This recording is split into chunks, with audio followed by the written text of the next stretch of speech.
Politik itu dia mesti ada satu impian dan cita-cita, ada future masa depan.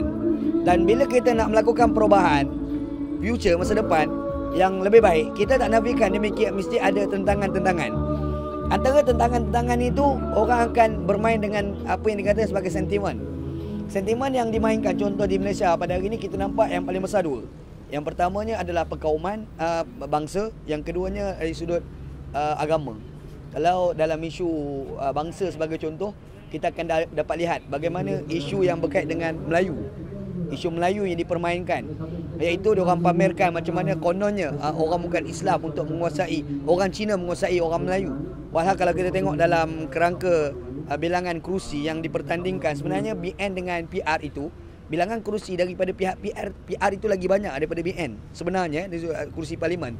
Itu menandakan sebenarnya isu yang dipermainkan sekadar untuk sentimen, untuk menggagalkan projek, untuk menghapuskan kezaliman, penindasan, sistem rasuah yang diamalkan oleh BN itu sendiri.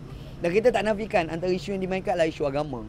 Sebab agama ni dia amat dekat dengan orang Melayu. Lebih-lebih lagi perlembagaan Malaysia sendiri meletakkan bahawasanya orang Melayu itulah orang yang beragama Islam. Maka tidak heran untuk mengekalkan diktator yang dipegang oleh toke-toke Melayu besar ataupun pemimpin politik Melayu yang besar, tidak ada cara lain melainkan bermain dengan isu-isu agama. Dan debate atau pembincangan agama ditimbulkan sebenarnya tidak pernah ikhlas. Bukan kerana untuk menegakkan kebenaran agama, tapi semata-mata untuk menegakkan apa yang dikatakan sebagai pemimpin yang korup, yang rasuah dan seumpamanya, tapi berkulitkan dengan label-label agama.